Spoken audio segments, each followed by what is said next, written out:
Well, first, I appreciate you all being here on short notice today, so thank you for coming. I want to begin by acknowledging the events at Marjory Stoneman Douglas High School in Florida last week.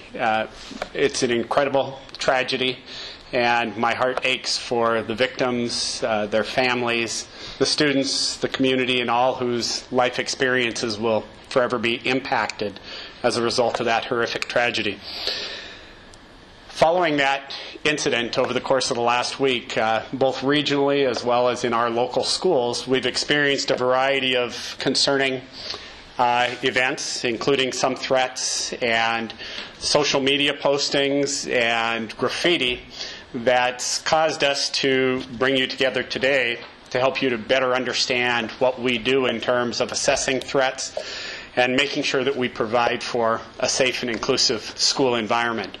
And I really want to emphasize that point. My primary goal, and certainly my first and foremost responsibility as superintendent of Missoula County Public Schools, is to work to foster a safe and inclusive school environment for all students every day in every building.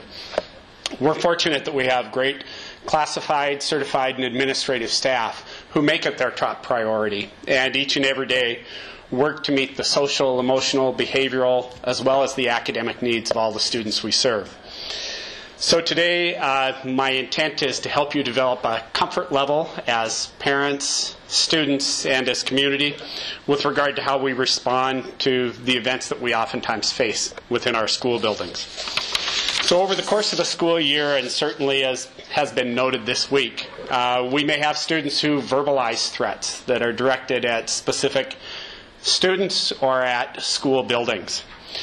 We may have anonymous graffiti that appears on walls or in restrooms, as occurred this week. And oftentimes we find there are posts on social media that may be threatening toward individuals, toward school buildings. And sometimes we find that those statements on social media are highly inaccurate. And a couple relevant examples. There were no active shooters in any of our buildings today. And we did not have any situations where students were barricading in classrooms with furniture against the door, as has been reported on social media. I really implore students in particular who may feel for some reason compelled to create rumors or to issue threats to contemplate the long-term consequences of their actions. And in the wake of a tragedy like was experienced in Florida, I think it's critical for students to understand the negative impact that has on their fellow students as well as the families in the community. And one of the maybe cliche statements that we make is, if students see something, they should say something. And our ability to deal with threats and to deal with appropriate discipline for those who make inappropriate comments or threats is only as good as the information we get. So again, I want students to consider the impact of the comments they make. And I think we as a district and as a community need to really work hard to make sure we foster a culture that won't tolerate that type of behavior. We have also had questions about how we report to our community when threats or potential violence occurs in our school buildings, whether they be verbal threats, whether they be social media related threats. We do have a protocol that we employ for threat assessment, and I want to be a little bit careful here about being too detailed in terms of the protocol, but I want to assure the public that we take each and every reported threat very seriously. In terms of our protocol, we do assess a number of factors with regard to each and every report we get. We assemble a team that includes administrators, school personnel, school psychologists, mental health therapists, if appropriate, and law enforcement. They take a look at a variety of factors that might come into play, and they'll assess those factors to determine the relative risk associated with any and all threats that are reported. It's important that that evaluation lead to interviews with the students, interviews with the home, determine whether or not there are previous incidents of behaviors that are concerning, whether or not there's access to lethal means, among many other factors that are assessed. And we do rely on the professionals. We rely on the community police as well as our school resource officers. And we do a very thorough and complete investigation of each and all complaints. And we then do rate that threat. And the outcome of any discipline or the outcome of any communication that we issue is really dependent on the level of the threat. And again, throughout the course of any given school year, we'll deal with many of these situations in the common course of our discipline operations within a school building. When we deem that it's a legitimate threat, when it rises above a low-level threat, there is communication that will be made to families and to the community. We also will involve law enforcement, and in each and every case where it's appropriate, we will make certain that not only are the appropriate supports put in place for the student, but that we deal with them through all available community resources. Our job is one that we take very seriously, and it's one that each and every day our school staff and our school administrative teams deal with. And I want to, again, assure the community today that our intent is to work as diligently as we can to create a safe and inclusive school environment. So we have many, many factors that come into play. In addition to assessing threats as they occur, I would like the community to understand that we do, unfortunately, feel compelled to train and to drill in the event that there are either actual threats or perceived threats that we need to address. We have worked hard to train our district staff in active resistance, to provide them with the toolkit that's necessary for them to respond in emergency situations if necessary. We have statutorily mandated 8 emergency drills that we conduct in each school each year. Those would include fire drills or evacuation drills, lockdown drills, earthquake drills, and the like. And we take all that training and our drilling very seriously to prepare for emergency situations. We also, especially through our bond projects, are working to implement additional safety and security factors into each building. Those that we have been able to roll out thus far and those that we can accelerate in terms of their deployment will be a primary consideration of ours. That includes restricting access, locking exterior doors with the exception of designated entryways, creating entry vestibules and essentially welcome centers where we can control access to the building, providing staff with ID cards and card key access to our buildings, and eventually deploying card key access for students to access certain doors as they need to transition in and out of the campuses. Again, this is work that we take very seriously, and we recognize that it's a tremendous responsibility, and the community vests some significant trust in us. And it's imperative that we work to communicate appropriately with the community with regard to our attempts to create appropriate environments for instruction to occur. And again, I think that parents often wonder what they can do at home, and the most important suggestion that I would provide is they need to communicate with their children. And I would encourage all parents not only to talk to their children, but to their family, their neighbors, to other members of the community. Provide support, provide affirmation, and work within the collective capacity of the community to affect positive change. I think that we as a community need to prevent a strong voice that rebukes instances of racism and intolerance, bullying, and fear tactics that lead to the kind of incidents that we've experienced all too frequently as a society. My commitment today is that we, as an educational institution, will continue to be vigilant. We'll try to be flexible and nimble and adapt to the needs of the community and the students and families that we serve. And again, our primary goal is to provide a safe and inclusive environment each and every day in each and every one of our facilities for each and every student. Thank you. Questions? Peter. Mark, there have been several reports throughout the state, here in western Montana especially, of threats or perceived threats. Do you see these mainly as what might be considered copycat threats of what has happened in Florida? It is. I know that there are hundreds and hundreds of reports in schools throughout the country that are receiving these types of threats.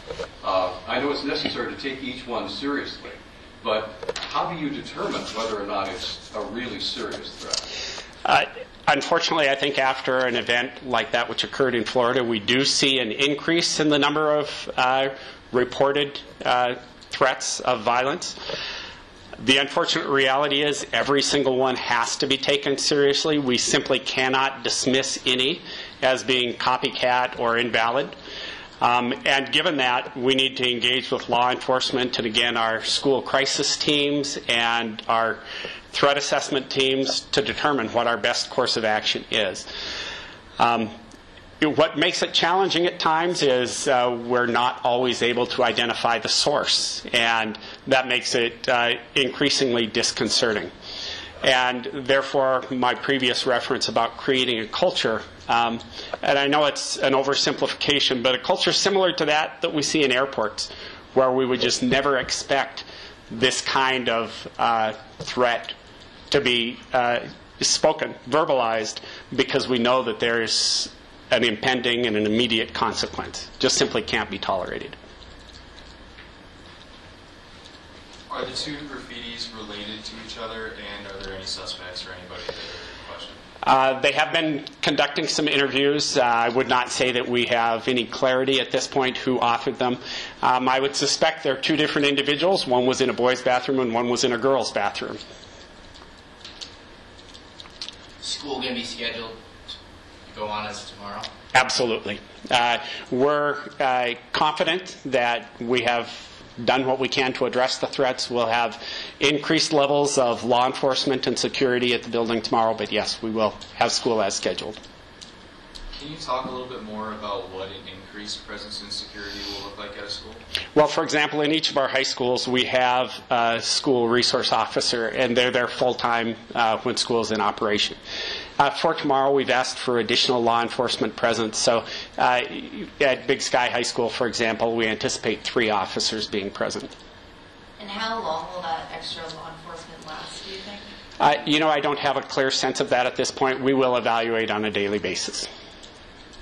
When you say that you would like the vibe to be more like at an airport where nobody would say threats like this aloud, do you also expect that the school would have kind of comparable security and sort of that same tone of an airport where you have to take off your shoes and be thoroughly searched before you're allowed in? Part of the challenge is schools really are community centers. And we want to be a welcoming environment for the students, the parents, the community. And yet at the same time, we need to have appropriate security measures in place. Striking that balance is a challenge for us. Part of our interest in passing the bond issue was making sure that we had essentially welcome centers and vestibules in each school so that we could control the traffic and channel it through a single entrance and actually have all visitors sign in and be appropriately vetted essentially before they enter the facility. So I wouldn't say to the degree that an airport would have, but I think in terms of a culture about expression of violence or threats of violence, that's what I would be referencing. And why do you think this is happening now? I mean, this week. What can you tell us more about what about an event like what happened last week spurs more of these? I don't know that I have a clear understanding. As Peter referenced in his question, this is a phenomenon that's occurring across the nation. Certainly we've seen it play out in our region and even in our schools locally. I wish I understood. I think it would go a long way to solving the problem if we could gain an understanding of why it happens. But again, I think our only response presently can be to take each and every potential threat very seriously and investigate it to the best of our capabilities. What criteria does the threat assessment team use to determine that these threats were low-level threats? And again, without getting into too much detail, part of it is interview with the team, the mental health therapist, whether or not the student has prior discipline, access to lethal means, the response of the parents or guardians through the interview process, and again, just the general type of comment or threat that was made. I think all those things are evaluated, and without getting into specifics about the protocol, we just need to be thorough and comprehensive in our assessment and really have a team come together and collaborate on a decision and make sure that we have consistency with regard to the evaluation and the recommended outcomes. Mark, has it been impressed on the student population, the seriousness of any sort of local threat? Absolutely, and that message will continue to be shared in the coming days. And I know, for example, a number of schools have planned specific statements and discussions to occur around this topic in the coming days. Does the district have any response to the walkouts that happened yesterday and the kind of students' own responses to these threats? In terms of the specific response to the walkout, first of all, I think that it is critically important to hear the student voice with regard to this situation. And my hope is that the students continue to express what they believe, that they do it in an appropriate and responsible fashion, and that they maintain maybe the momentum beyond just the events yesterday to truly try and affect change. I think their participation in civil discourse is truly critical, and I think maybe in some respects that's been a missing element in response to prior situations like this. So I applaud students for wanting to become active. That being said, obviously in situations like that which occurred yesterday, we have to be concerned about safety of the students as they do leave the site and are out in the community when the expectation is they would be at school. I got the sense from a lot of Big Sky students today that they thought that this was all a joke to get out of school. How do you communicate with them what is real and what is severe? And that's a tremendous challenge for us, quite honestly. It is somewhat like the boy who cried wolf. You do this too frequently, and students and staff may become dismissive of those threats. And that's really a travesty, because in the event there were a real emergency, you've lost the sense of urgency and maybe the responsiveness that you would want to have. And I think that's a message that the students need to understand. I do know that there were a number of students who were dismissive, but there were a number of students who were certainly significantly impacted emotionally. And we need to be ready to address all responses.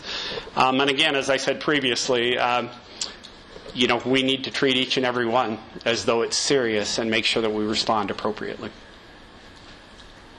There's a history, a sort of documented history among people who go to these extremes of assault, of history of interpersonal violence and domestic violence, which often those patterns can start very early, and teenagers obviously are exposed to a lot of discussion about those dynamics. Is there any effort on the part of the district to sort of teach about those dynamics before they get to this crisis point, and to sort of help students be better informed about how to respond to things like that? Absolutely, and we do have within our curriculum, in the health enhancement curriculum, specific lessons that are intended to get to the important tenets of mental health and relationship violence and those kinds of things.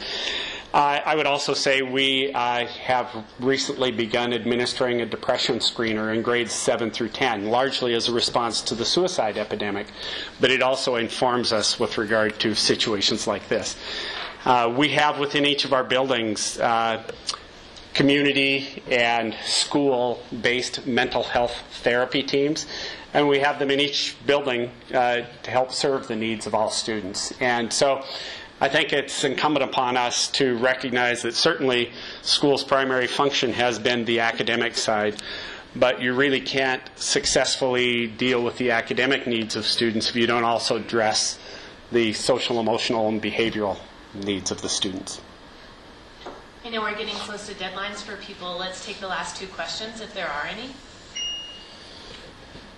Have you thought about putting any like police officers in civilian clothes so that way it doesn't kind of put heightened security among the teachers? You haven't considered that really. Our school resource officers sometimes are in uniform and sometimes are in less casual wear, usually school logo wear, that kind of thing. But part of our interest in having the resource officers in the school is to develop a positive relationship between the students and community law enforcement. So we want them to be visible. We want them to be able to interact. We want them to build a relationship. And it's no different with any other staff. I think the key to solving issues like this is having positive, healthy adult relationships with students in each and every one of our buildings.